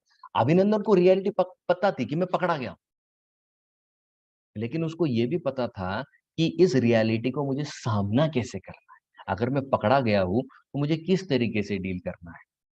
और उसको ये भी पता था कि एक पूरा लॉबी है, इंटरनेशनल लॉबी, और हमारे जो प्रधानमंत्री है वो मेरी सुरक्षा के लिए निश्चित रूप से कुछ ना कुछ करेंगे। तो इस क्राइसिस में सिटीजन्स को क्या करना है? विश्वास लेना है, जिंदा रहने की जो उमंग है उसको बनाए रखना है। लेकिन साथ ही साथ ये भी पता होना चाहिए कि हाँ, कल को ये भी हो सकता है कि रशिया हमारा पूरा टेक ओवर कर ले, और हम कल रशिया में हमको जबरदस्ती मिलाया जाएगा। तो जब हम मिल जाएंगे तो हम उनकी तरह बर्ताव करेंगे। लेकिन अब जब हम अभी भी हमारे डिफेंस फोर्सेस लड़ रहे हैं, तब तक हम यूक्रेन के ही नागरिक रहेंगे, और हमारे जो मिनिस्टर्स है हमारी सुरक्षा के लिए निश्चित रूप से कुछ ना कुछ करने वाले हैं। तो ये जब रहेगा तो जीने की आशा होगी, वरना ऐसे मायूस स्थिति में तो कोई जीने की इच्छा भी नहीं रखेगा। तो दोनों चीजें जरूरी है, रियलिटी को समझना भी जरूरी है, और दूसरी तरफ मुझे जीने के लिए एक उत्साह भी चाहिए, एक उमंग चाहिए जो उनका स्पीच मुझे दे रहा है। तो ये दोनों चीजें जरूरी है। ओके।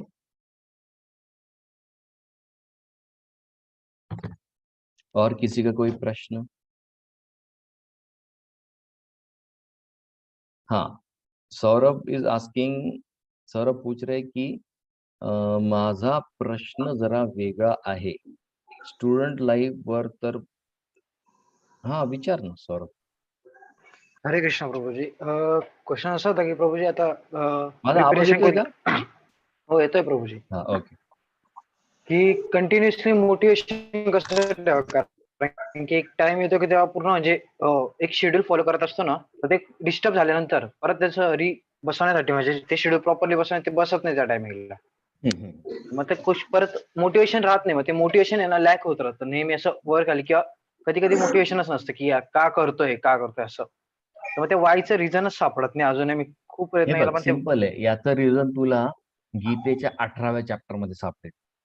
स्टुडंट कुठल्या प्रकारचे असतात? स्टुडंटला मोटिवेशनची जर कंटिन्युअस गरज असेल तो तो स्टुडंट कुठल्या मोड मध्ये आहे, आणि जो कंटिन्युअसली ऑटोमेटिक स्वतः मोटिवेटेड रहता तो स्टूडेंट कुठला है? इसके लिए मैंने कहा एंड में कि सत्वगुण क्यों जरूरी है, क्योंकि सत्वगुण ऑटोमेटिक सेल्फ मोटिवेशन के लिए आपको प्रेरित करता रहता है। ये जो लक्षण दिख रहे हैं ये आइदर रजोगुण के हैं, नहीं तो तमोगुण के हैं। तमोगुण में आपको बाहर से उकसाना पड़ता है, तब हाँ, अच्छा चलो ठीक है, ठीक करना है, करना है। और रजोगुण में करना है। तमोगुण में तो व्यक्ति कुछ करता ही नहीं, वो तो होपलेस हो जाता है। लेकिन सत्वगुणी व्यक्ति वो होता है, सत्वगुण के कारण वो अपने आप मोटिवेटेड, ठीक है आज मुझे 12 घंटा करना था, नहीं हो पाया, 2 ही घंटा हुआ, ठीक है मैं आगे करके उसको ब्रेक डाउन करूंगा, 2-2 घंटा रोज एक्सटेंड करके मैं ये कवर अप करूंगा। तो स्टूडेंट लाइफ में मायूस होने की जरूरत नहीं, ये निश्चित रूप से ऊपर नीचे होने वाला है। इसी कारण आपका कभी कम पढ़ाई होगा, कभी ज्यादा पढ़ाई होगा, लेकिन पढ़ाई करना है, ये मोटिवेशन का भाग नहीं है, ये जरूरत का भाग है। खाना खाने के लिए आपको क्या मोटिवेशन लगता है? दोस्तों के साथ घूमने के लिए आपको क्या मोटिवेशन? मोबाइल पर आपको कोई अच्छी चीज दिखती है उसके लिए क्या मोटिवेशन लगता है? वो तो आप बस कर लेते हैं। तो पढ़ाई के लिए क्यों आपको इतना अननेचुरल करना पड़ रहा है? जैसे वो चीजें नेचुरल हुई है, वैसे ये चीज आज तक नेचुरल नहीं हुई है। क्योंकि हमको क्या कहा गया, पढ़ाई करनी पड़ती है, पढ़ाई में ताकत लगानी पड़ती है। खेलने में कौन सी ताकत लगती है? हमको माता पिता ने ये सिखाया पढ़ाई करो, पढ़ाई करनी पड़ती है तो तब तुम टॉप आओगे। अरे नहीं, जैसे खेलना नेचुरल है वैसा बच्चे के लिए पढ़ना नेचुरल है। लेकिन ये हमको जो सुनाया गया है उसकी वजह से ये अननेचुरल है। तो ठीक है, अभी है तो क्या करेंगे, हम सत्वगुण को बढ़ाएंगे। और जैसे जैसे सत्वगुण का विकास होगा, आप अच्छा न भी लोगो तो भी आप रोज पढ़ेंगे, क्योंकि आपका गोल क्लियर है, आपका फोकस क्लियर है। जैसे मुझे पता है कि अगर पेट की अग्नि बढ़ गई तो मुझे खाना डालना है, क्योंकि खाना नहीं डालूंगा तो पेट खराब होता है। वैसे अगर आज नहीं पढ़ूंगा तो कल मेरा करियर खराब। तो ये कब समझ आएगी, जब आप धीरे धीरे सत्वगुण में बढ़ोगे। तो आपको जो क्लैरिटी चाहिए वो सत्वगुण से ही आएगी। प्रकाशम च अनामय, प्रकाशम मतलब पूरा क्लैरिटी दे देगा आपको। अनामय मतलब आप इतने फिट रहोगे कि आपको मोटिवेशन की बाहर से जरूरत नहीं, अंदर ही आप self motivated. Self motivation is by product of सत्वगुण। ये 18 चैप्टर में आएगा। ओके, ओके प्रभूजी. हरे कृष्ण. अक्षदा, तुझा काय प्रश्न? माझा प्रश्न असा होता की माझी मम्मी म्हणती का अंधारात जाऊ नको, इचुकाट असतो, चोर असत्या, कुत्रे अंते असतात, तुला काही झालं तर मग काय. मग मम्मीला विचारल्या मम्मी म्हणती ती आईची माया असते. मग ते मम्मीचं भय आहे का माया आहे? छान प्रश्न आहे तुझा. एकच मिनिट. क्लासमध्ये नंतर कर सारखं. तर दोघं बाजू आहेत त्याला, की निश्चित रूपाने आईचं प्रेम आहे, कारण तिला वाटतं ना आपल्या बाळाला काही होऊ नये, तर ते स्वाभाविक आहे. पण प्रत्येक वेळेला तिथे विंचूकाटा असेलच असं काही नाहीये ना, बरोबर आहे की नाही? प्रत्येक वेळेला तिथे कुत्रा असेलच असं काही नाही. आणि अंधारात जाताना आपण जर टॉर्च नेली किंवा लाईट लावला बाहेरचा आणि मग अंधारात प्रवेश केला, तर तुला असेल तरी दिसून जाईल, बरोबर आहे. म्हणून अंधारावर जर विजय प्राप्त करायचा असेल तर प्रकाशाचाच आश्रय घ्यावा लागतो. त्याच प्रकारे जर तुला या भीतीवर विजय प्राप्त करायचा असेल ना, तर तुला आतून खंबीर व्हावं लागेल. तुला फेस करण्याची ताकद स्वतःत निर्माण करावी लागेल. आणि आई जेव्हा म्हणते ना, की अरे बाहेर काहीतरी असेल, आईला सांग मी लाईट लावते, तू माझ्या मागे उभी राहा. काही असेल तर तू नक्कीच मदत करायला येशील. अशा पद्धतीने तुझी भीती निघून जाईल, आईची भीती निघून जाईल. ठीक आहे. हो. स्मिताताई, काही प्रश्न? सर ते पीडीएफ पाठवणार होतात ना? पीडीएफ पाठवले ना त्याने इंग्लिश वाली? हा, इंग्लिश पाठवली, पण तुम्ही जी रेफर करून आम्हाला सांगता ती प्लीज पाठवू हा, शकाल? ओके ओके, ती पाठवायची राहिली ना. हो, ती हरे टाकतो. कृष्ण प्रभूजी. हो, एक मिनिट. अजून काही? तुमचा म्यूट झाला, अरे म्यूट म्यूट स्मिताताई म्यूट झालं. एक रिक्वेस्ट करायची होती मला. हा हा. जे श्लोक तुम्ही सांगता ना आम्हाला रेकॉर्ड करून पाठवायचे, ते प्लीज एकदा आम्हाला म्हणून पण दाखवत जावा ना सेशन संपताना. म्हणजे ओके थोडस चालेल. येस येस, थोडंसं क्लॅरिटी येईल. अवघड होतं ते. Okay okay. हरे कृष्ण प्रभूजी. धन्यवाद. हो हो हो हरे कृष्ण प्रभूजी. हो, बोला ना. प्रभूजी, आता आपण शिकलो की अज्ञान म्हणजे ज्ञान जर घेतलं तर भय जातं, म्हणजे अज्ञान मूल हरणम. आणि त्याच्यात तर मग आपण रावण जो आहे, रावण. हरे कृष्ण प्रभूजी. हो हो, आवाज येतोय, तू बोला ना. रावण सगळं ज्ञानी होतं, त्याच्याकडे म्हणजे मोठा ब्राह्मण होता, सगळं होतं. मग त्या एवढं सगळं ज्ञान असताना पण त्याच्या मनामध्ये असं भय नाही आलं का? हा, ओके. भय होतं ना त्याच्या मनात. कधी नव्हतं त्याच्या मनात भय. ज्यावेळेला पहिल्यांदा तो शूर्पणखेकडून ऐकतो की एक सीता नावाची एक सुंदर स्त्री आहे. शूर्पणखा म्हणते ना की ही तुझ्यासाठी खूप छान दिसेल पत्नी म्हणून. तर त्यावेळेला रावण लगेच तयार होतो. पण तिथे त्याचे जे मामा असतात, मरीच, तर ते त्याला म्हणतात मूर्ख आहेस का म्हणे, मी ऑलरेडी रामाच्या एका बाणावरनं 800 मैल लांब फेकलो, मला त्यांनी फेकलंय, तुला ते कुठेच उडवून फेकून देतील म्हणे. त्यावेळेला रावण घाबरतो, बरोबर. पण आता भय काय करतं, एखाद्या वेळेला माझ्या मनात जर एखादी गोष्ट प्राप्त करण्यासाठी खूप तीव्र इच्छा व्हायला लागली, तर काय होतं, की मग तेच मन आपल्याला काय सांगतं, बघून घेऊ, करून घेऊ, बघू राम कोण आहे. हं? तर ही दुरावस्था रावणाची झाली, की त्याच्या शक्तीपेक्षा म्हणजे आपण ज्याला म्हणतो कॅपॅसिटीपेक्षा जास्त वजन उचलल्याने त्रास होतो ना, तसं रावणाने कुठेतरी केलं. आणि ते कसं केलं? त्याला माहिती होतं, की राम इतका शक्तिशाली आहे. कारण त्याने वालीकडून पण ऐकलं होतं. त्याने त्याच्या मामाकडनं पण ऐकलं होतं. शूर्पणखीकडनं पण ऐकलं होतं. त्याच्यामुळे तो रावणाने रामाला समोरासमोर नाही फेस केलं. त्याने सीतेला पळवून नेण्याचं एकमेव कारण होतं, की त्याला कुठेतरी रामाच्या शक्तीविषयी भय निश्चित रूपाने होतं. पण त्याचं जे दूषित मन होतं, ते त्याला म्हणत होतं, की बघून घेऊ. जेव्हा जे होईल तेव्हा ते करू आपण. आता तिला प्राप्त करा कसंही. मग ते छळाने असो, अधर्माने असो, कसंही. हे त्याच्या मागे तो निश्चित भयभीत होताच. याच्यात काही डाऊटच नाही.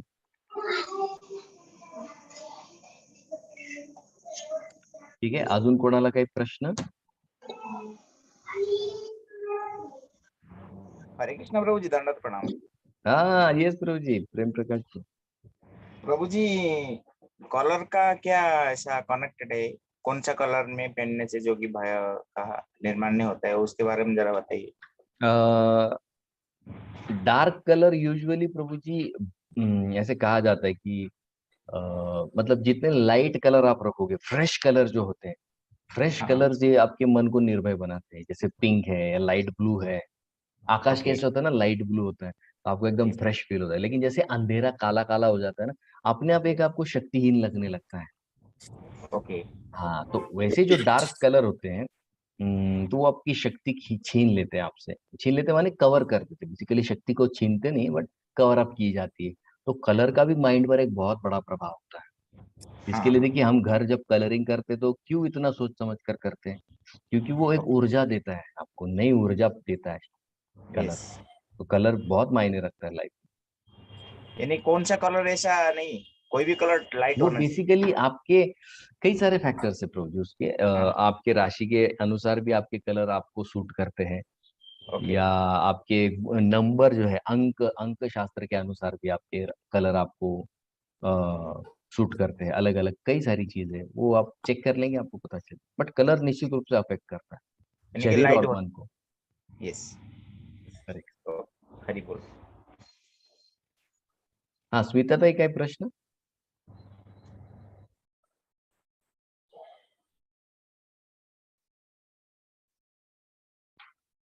हाँ शैलेश, यस शैलेश, हरे कृष्ण।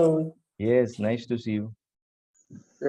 प्रभु जी, मेरा ये सवाल था कि सेशन के स्टार्टिंग में आपने कहा कि भगु अर्जुन ने जो 5 रीजंस दिए हैं युद्ध नहीं करने के, उसको भगवान श्री कृष्ण खंडित करेंगे। राइट। तो अर्जुन ने जो रीजंस दिए हैं कि अगर मैं युद्ध करूंगा तो मेरे पूर्वज मारे जाएंगे, और पूर्वजों की मारे जाने की वजह से जो 39, 40, 41, 42 में उसके राइट, कारण श्रृंखला है, राइट।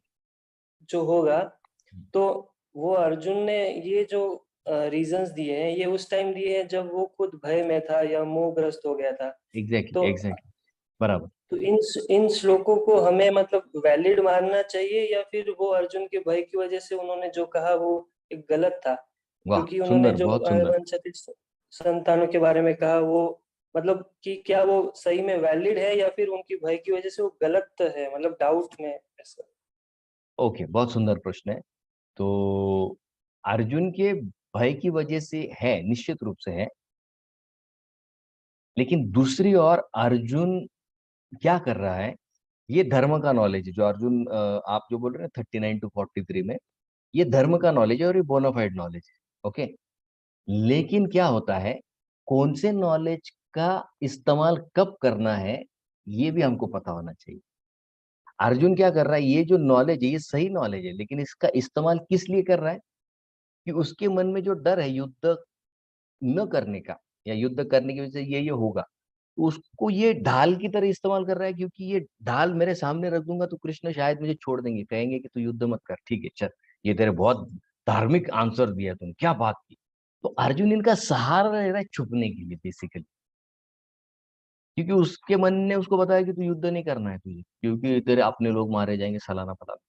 तो वो ढाल बनाकर छुप रहा है उसके पीछे। इसके लिए कृष्ण ज्यादा गुस्सा होते। तीसरे चौथे श्लोक में क्यों कृष्ण झाड़ते उसे? तू कौन सी नॉलेज को कब और कहा किस चीज के लिए इस्तेमाल कर रहा है, ये गुस्सा भगवान कृष्ण में ज्यादा है।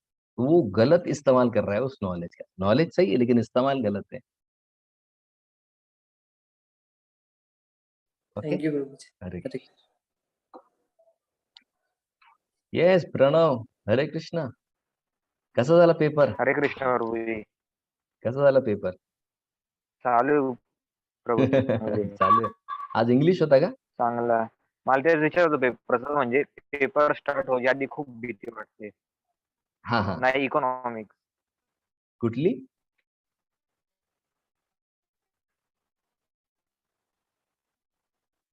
प्रभूजी ते पेजच्या आधीच इकॉनॉमिक्स. हा, एक या विषयाविषयी जास्त भीती वाटते का?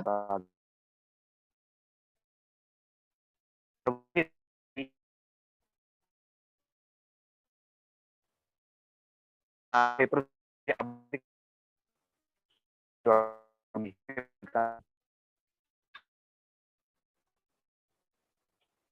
तुझा आवाज येत नाही.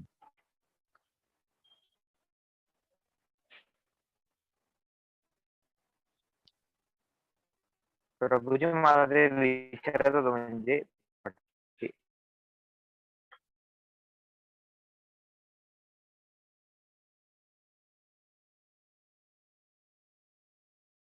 अच्छा, तोपर्यंत कोणाला काही प्रश्न विचारायचा अजून? गणेश सर, काही प्रश्न? प्रभूजी मला विचारायचं होतं, हे साधना, सिद्धांत आणि सदाचार हा हा, भक्तीमध्ये या 3 गोष्टी महत्वाच्या आहेत. हम्म.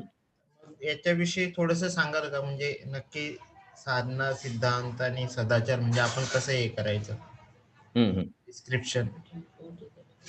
साधना, सिद्धांत आणि सदाचार.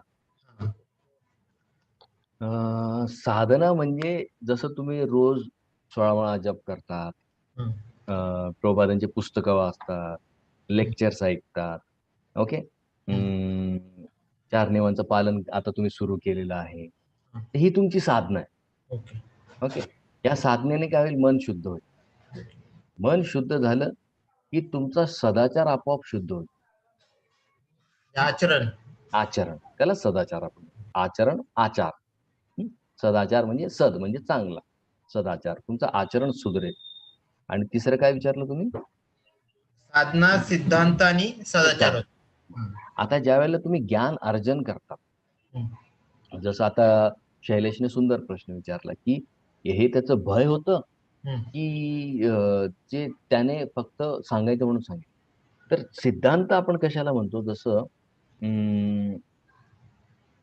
मॅथ्सचा एक सिद्धांत, A square plus B square is C square, बरोबर?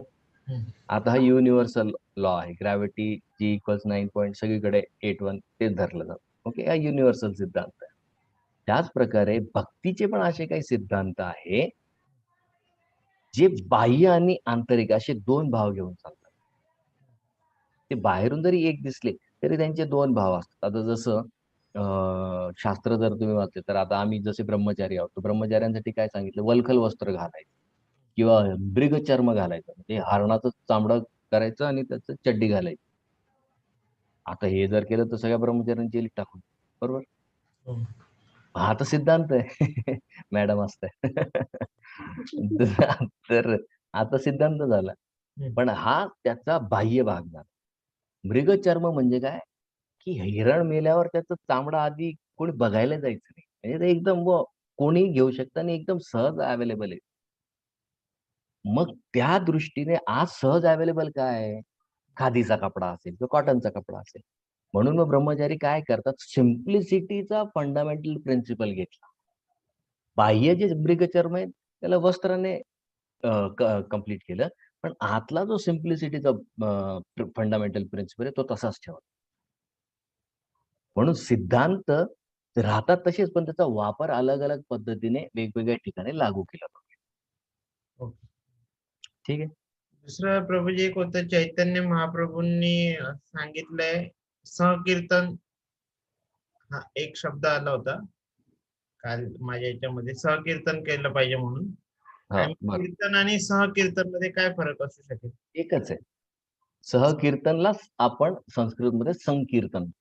हा संकीर्तन म्हणजे सगळे भक्त एकत्र येतात आणि नामजप म्हणण्यापेक्षा भगवंताच्या नावाचं कीर्तन करतात, गुणगान करतात नामाच्या रूपात. मग नुसतं कीर्तन हा वेगळा शब्द आहे आणि संकीर्तन हा वेगळा शब्द आहे का? कीर्तन म्हणजे काय, भगवंताचं नाम घेऊन जिथे रिपीट केलं जातं. मग तो एक व्यक्ती पण करू शकतो, पेटी घेऊन हा. तो गात राहील, ते पण कीर्तन आहे. संकीर्तन म्हणजे काय, सगळे भक्त एकत्र आले आणि मग ते भगवंताच्या नावाचं गुणगान करतात, त्याला संकीर्तन.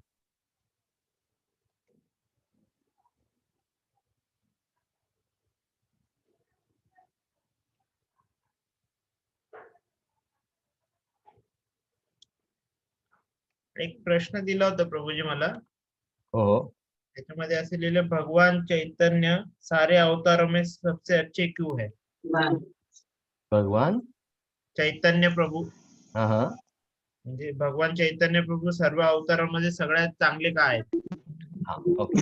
कारण इतर जे अवतार आहेत त्यांच्यापर्यंत पोहोचण्यासाठी भरपूर नियमावली आहे.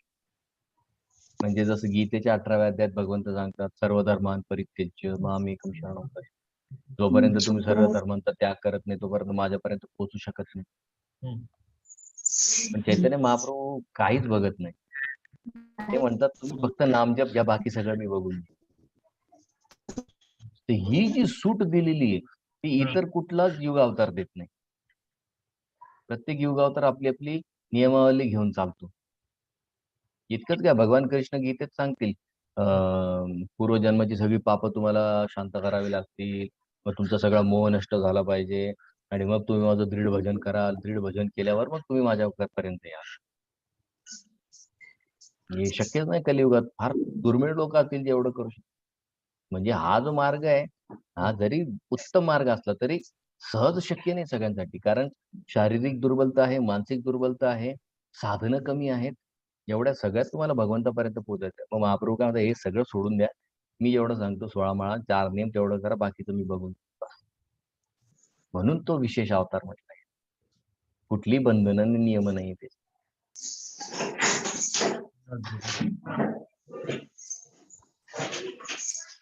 ठीक आहे.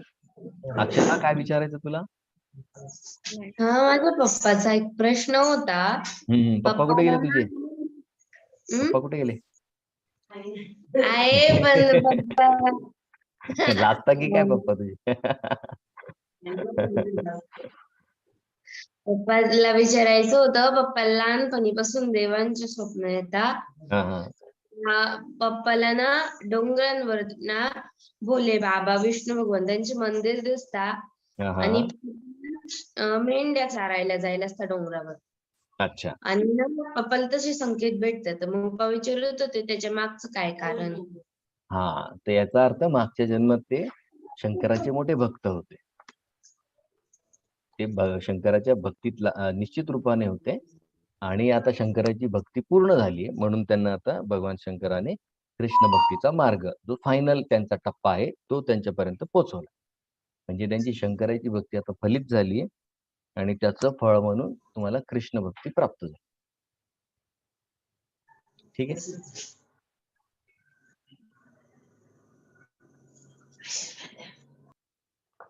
ओके. इथे हेमंत पाटील सरांनी प्रश्न केलाय की बर्बरिक विषयी माहिती सांगा. बर्बरिकलाच आपण खाटू श्याम म्हणतो. जे राजस्थानमध्ये तुम्हाला मोठं मंदिर दिसतं, तर यांच्याकडे ना यांनी खूप साधना केली. यांची साधना इतकी तीव्र होती की यांना खूप शक्ती प्राप्त झाली. यांच्याकडे 3च बाण होते. हे 3 बाणात इतकी शक्ती होती की एका बाणातच सगळ्या सेनाला संपवून टाकू शकतात, अशी शक्ती त्यांच्या बाणात. मग ज्यावेळेला नारद मुनी त्यांना सांगतात की महाभारताचं युद्ध चाललंय आणि तिथे मोठं धर्मयुद्ध होणार आहे, त्यावेळेला बर्बरिक निघतात आणि ते सांगतात की जी सेना कमजोर असेल तिच्याकडनं मी लढेन. मग ज्यावेळेला हे कळतं कृष्णांना की बर्बरिक निघालाय, मग भगवंत काय करतात, महाभारताच्या युद्धाच्या आधी त्याला थांबवतात एका ठिकाणी आणि त्याला विचारतात की तू कोण आहे? तर म्हणतो मी बर्बरिक आहे. मी भीमाचा प्रपौत्र आहे, नातू. तर तो म्हणतो का बरं, कुठे चालला? म्हणे युद्ध होणार आहे महाभारताचं. माझ्या 3 बाणात इतकी शक्ती की सगळ्यांना संपवून टाकेल. आणि जी सेना कमजोर असेल त्याच्या बाजूने मी लढेल. तर मग भगवंताला वाटतं की हा जर कौरवांकडून लढला तर मग काय खरं नाही. मग त्यानंतर परीक्षा घेतात त्याची. ते म्हणतात, दाखव तुझ्या बाणाची शक्ती. मग भगवंत काय करतात, सांगतात की तुझ्या एका बाणाने हे झाड दिसते ना म्हणे वडाचं, याची सगळी पानं तोड एकाच बाणात. म्हणजे ठीक आहे, काय मोठी गोष्ट. भगवंत काय करतात त्यावेळेला, एक पान नुकतंच खाली पडलेलं असतं, त्याच्या पायाखाली दाबतात त्यांच्या. त्यांना वाटतं की याला दिसलं नाही ते पान. मग तो जो बाण मारतो ना, तो बाण इतका शक्तिशाली असतो, सगळे पानं भेदतो आणि त्यांच्या पायाखालून ते पान घेऊन बाहेर निघतात आणि परत त्याच्या याच्यात जाऊन बसतो तो बाण, तुनीरमध्ये. मग त्यावेळेला भगवंताला कळतं की हा खरंच खूप शक्तिशाली. मग तो म्हणतो की अरे तुला युद्ध करण्यासाठी गुरुची गरज पडेल म्हणे, तुझ्याकडे तर गुरुच नाही. तो म्हणे हो, मला गुरुची गरज. आणि मग मी तुझा गुरु बनतो म्हणे. हो म्हणे, चालेल बनतो म्हणे, तुमचं शरणागती घेतो भगवंताची. म्हणे आता तुम्हाला गुरु स्वीकार केला तर तुला गुरु दक्षिणा द्यावी लागेल. मग गुरु दक्षिणामध्ये म्हणून सांगा काय पाहिजे, पण तुझं डोकं काढून दे म्हणे. मग आता त्याच्याकडनं शब्द दिला जातो. तो ठीक आहे, मी काढून देतो म्हणे. पण माझला एक इच्छा आहे. तो म्हणे काय, मला महाभारताचं युद्ध बघायचं. तो म्हणतो तर ठीक आहे. मग ते एका टेकडीवर त्याचं डोकं ठेवतात आणि म्हणतात तिथून बघ म्हणे ते युद्ध. आणि तो पूर्ण 18 दिवसाचं युद्ध पाहतो.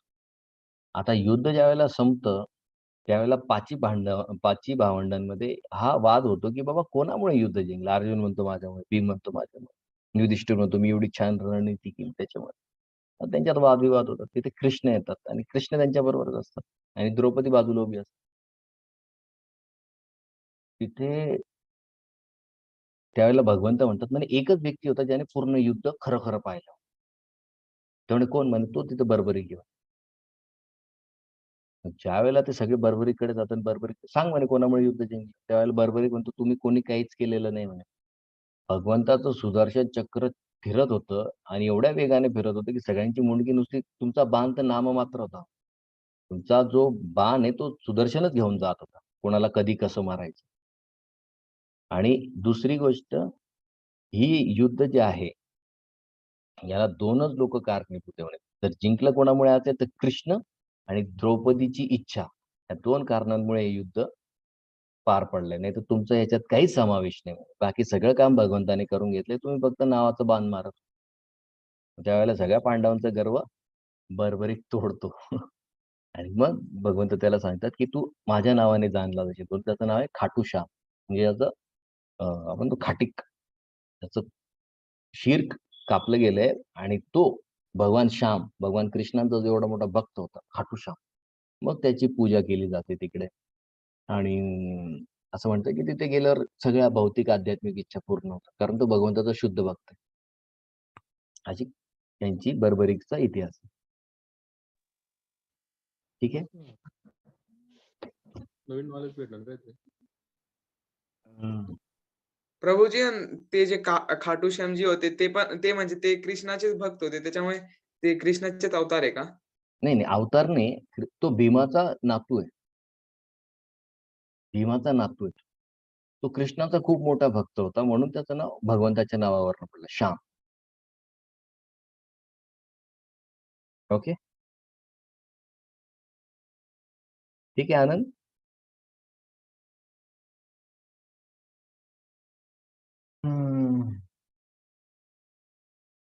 ओके, अजून कोणाचा काही प्रश्न नसेल तर आपण मीटिंग थांबवायची.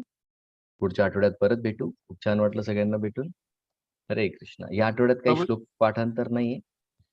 तर पुढच्या आठवड्यात आपण, ज्यांनी पाठवले नाही श्लोक पाठ करून त्यांनी कृपया करून पुढच्या आठवड्यापर्यंत पाठ करू. प्रभूजी एक प्रश्न होता. हा, हरे हरे कृष्ण कृष्ण. गायकर प्रभूजी, सुनील प्रभू, हरे कृष्ण. डर तमोगुणी आहे, सत्वगुणाने तो शुद्ध होतो, आहार शुद्ध, ध्वनी शुद्ध, कलर शुद्ध, आणि आणखीन काय सांगितलं? सराउंडिंग, तुमचा आजूबाजूचा परिसर आणि तुमची संगत. Okay okay. कुठल्या लोकांचा संगत. तेवढंच लक्षात नव्हतं आलं. ओके, ठीक, थँक्यू. कधी येत आहे नाशिकला? गणेश प्रभूजी येऊन गेले. येणार. गणेश प्रभूंनाच घेऊन यायचंय मला. ते आले की मी आलोच. त्यांना म्हटलं उद्या जाऊ.